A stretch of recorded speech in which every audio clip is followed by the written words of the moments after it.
If you want to make a stop while reciting the Quran, you have to change the short vowel at the end of the word you're stopping at into sukun. So we say, أَلَمْ تَرَ كَيْفَ فَعَلَ أَلَمْ تَرَ كَيْفَ فَعَلَ رَبُّكَ بِأَصْحَابِ الْفِيلِ. So when we stopped at the word فَعَلَ, we said فَعَل. But if we kept on reading, we said فَعَلَ. But what happens when you want to stop at a word ending with a shaddah? How can you make sure that you show that the letter ends with a shaddah without having to take anything from the word or change its structure?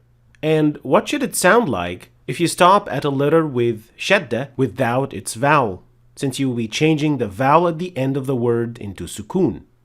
Well, if you want to stop at a word ending with a shaddah, it will be one of three possibilities. 1. The letter with shaddah is a qalqala letter. 2. It is either noon or mim with a shaddah. And 3. It is any other letter. So first, if any of the qalqala letters which form the word qutb jad, if any of these letters came at the end of the word and it had shaddah and you want to stop at it, what should you do? Well, what you should do is applying the highest degrees of qalqala to this letter. And applying the qalqala properly in this position will be enough to make sure that the shaddah is visible and audible at the end of the word. Let us consider these examples. إِنَّا أَرْسَلْنَاكَ بِالْحَقِّ إِنَّا أَرْسَلْنَاكَ بِالْحَقِّ بَشِيرًا وَنَذِيرًا وَأَتِمُّوا الْحَجَّ وَالْعُمْرَةَ لِلَّهِ. So as you can hear, we said بِالْحَقِّ and we didn't say بِالْحَقِّ, and we said الْحَجِّ, not al-hajj. So applying qalqala properly at the end of these words will take care of the fact that these words end with a shaddah.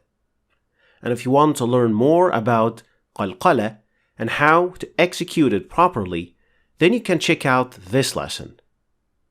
Next, if the word you're stopping at ends with mim or noon that has shaddah on top of it, then you will have to apply a ghunnah of 2 harakat, or 2 counts. And it will sound like this. فَيَوْمَئِذٍ لَا يُسْأَلُ عَنْ ذَنبِهِ إِنسٌ وَلَا جَانٌّ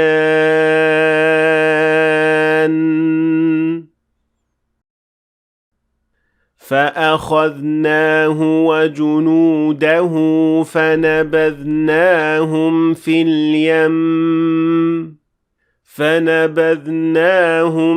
الْيَمِّ فَانظُرْ كَيْفَ كَانَ عَاقِبَةُ الظَّالِمِينَ. So notice that at the end of these 2 words, we applied a ghunnah of 2 harakat. This means that it is not correct if you didn't apply ghunnah. إِنسٌ وَلَا جَانٌّ. This is not correct, and it should be إِنسٌ وَلَا جَانٌّ. And in the next example, it is wrong to read it like that. فَنَبَذْنَاهُمْ فِي الْيَمِّ. But it should be فَنَبَذْنَاهُمْ فِي الْيَمِّ. Now, notice the difference between when there is a shaddah and when there isn't a shaddah on the noon, in this case of these almost identical words, which can cause some problems if you don't know how to deal with this situation. In one instance, it doesn't have shaddah, and in the other, there is a shaddah. Now let's listen to the difference when you stop at either of these words. إن الله لا يظلم الناس شيئا ولكن الناس أنفسهم يظلمون وما ظلمناهم ولكن ظلموا أنفسهم.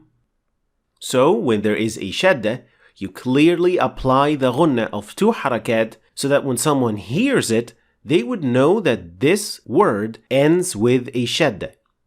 And on the other side, if there is no shaddah, then you will not apply any ghunnah, and it will also make clear that the word doesn't end with a shaddah. Alright, and now the last possibility, which is if you are stopping at a word ending with a shaddah, but with a letter that doesn't belong to the qutb jad letters, nor is it a noon or a mim. So what should you do then? Well, first of all, words that fall under this category are not as many as in the previous 2 categories. And where these words usually come in an ayah makes it even less likely that you'll be stopping at them. But in case you do want to stop at them, you have to make sure that you show that the letter has shaddah by pronouncing the duplication of the letter clearly. Otherwise, you would be removing a letter from the word. And that can change the structure of the word, which is something you should never do when reciting the Quran. So to understand this even better, let's study this example. يا أيها النبي قل لمن في أيديكم من الأسرى.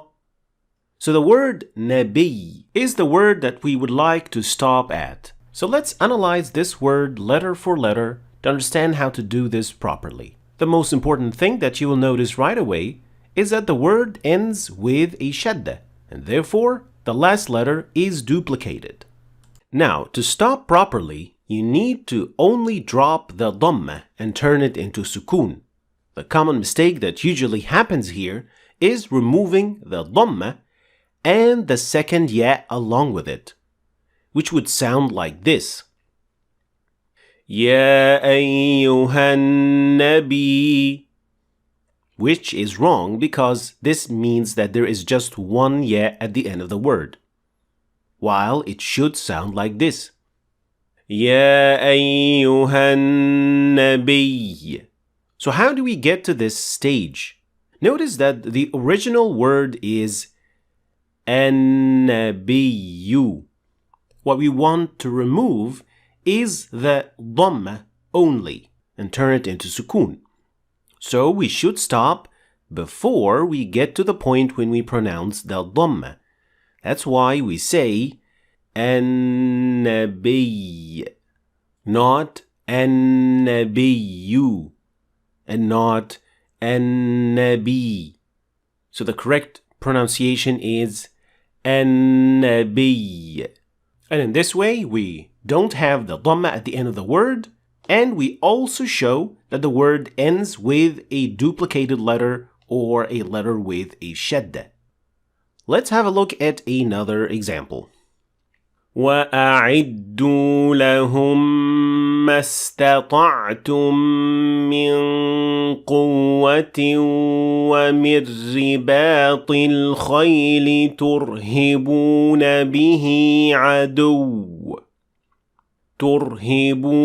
بِهِ عَدُوَّ اللَّهِ وَعَدُوَّكُمْ. So here we said عَدُوّ. We did not say عدو. And we did not say عدو, because that would mean that there's just one waw at the end of the word, while there is two. So, stopping at this word would mean you would say it like that. ترهبون به عدو. So, in short, when stopping at a word, you will turn whatever vowel you're stopping at into sukun. But you will need to pay extra attention if this word has shaddah at the end of it. If this shaddah fell on one of the qutb jad letters, you will need to deliver the highest degree of qalqala. And if it is noon or mim, which has shaddah on top at the end of the word, then you have to make sure to give it exactly 2 harakat or 2 counts to show that this letter is duplicated. And finally, if it is any other letter, you have to stop exactly before you are about to pronounce the vowel sound when you are pronouncing the duplicated letter or the letter with shaddah, just to make sure that you're not taking away anything from the structure of the word, which is something that you should not do when reciting the Quran. And if you want to learn more about the basic rules of stopping in the middle of an ayah when you're reciting the Quran, then you can check out this lesson, for which I will leave its link in the description as well. Thanks for watching. If you want to start your journey to learn the Tajweed of the Quran, you can click on this link. And if you want to understand the Quran in Arabic, then you should click on that link. And finally, I hope you've learned something new today, and I will see you next time.